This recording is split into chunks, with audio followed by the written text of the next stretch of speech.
Imagine a world where silence isn't just the absence of sound, but a tangible, heavy force pressing down on everything around it.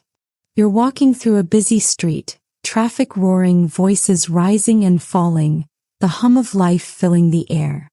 But then suddenly all noise ceases.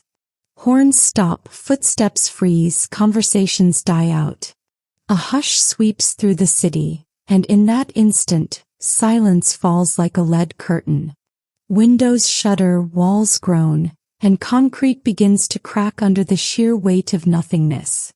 The very thing you once thought was peaceful, a quiet room, a still night, has now become the most dangerous element on Earth, a crushing pressure capable of flattening entire buildings. At first, humanity would struggle to comprehend it. Scientists would scramble to measure silence like they once measured decibels, except now the lower the sound, the heavier the silence. A quiet forest might weigh as much as a mountain. A moment of total stillness in space. An unbearable, infinite mass that could collapse anything caught within it. Imagine libraries transformed into high-risk zones with warnings at the entrance. Do not whisper below safe volume. Imagine people speaking constantly, humming, tapping, filling the air with little noises just to keep silence at bay. Babies' cries, once dreaded, would be seen as life-saving alarms, their noise holding back the invisible weight that threatens to crush entire households. The social changes would be staggering. Cities would never sleep, no longer because of light or activity, but because the risk of quiet was too great. Machinery would hum endlessly, radios would buzz static through the night, fountains would roar in plazas, all to ensure no space ever falls into deadly silence. Religion, philosophy, and art would bend to this new reality. Meditation, once a path to inner peace, would become a forbidden practice, too risky to attempt. A monk sitting in perfect stillness could trigger devastation, his silence rippling outward like a collapsing star. Meanwhile, musicians and performers would rise to the level of saviors, their work not just entertaining but essential for survival, their concerts keeping whole cities safe.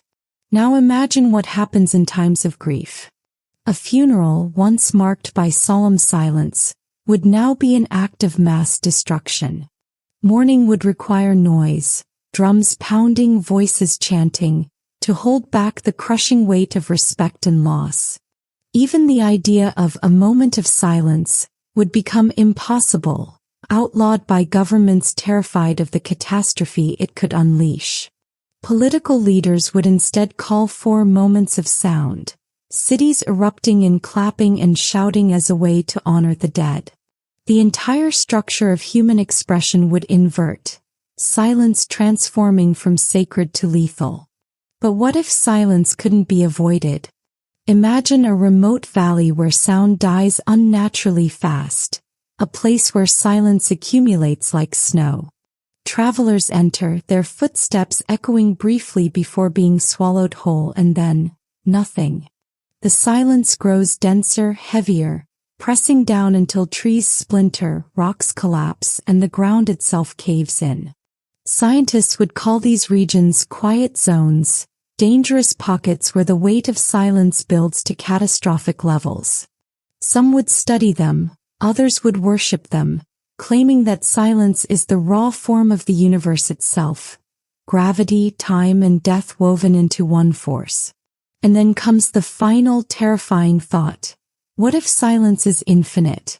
What if, at the end of the universe, after every star burns out and every sound fades, the crushing silence of eternity descends, folding galaxies into nothingness? Suddenly, silence isn't just a condition of life. It's the destiny of existence, the heaviest weight we'll ever know. In a world like this, we wouldn't whisper about silence. We'd fear it, flee it, and fight it with every beat, every breath, every sound we could muster, knowing that in the end silence doesn't just still the world, it buries it.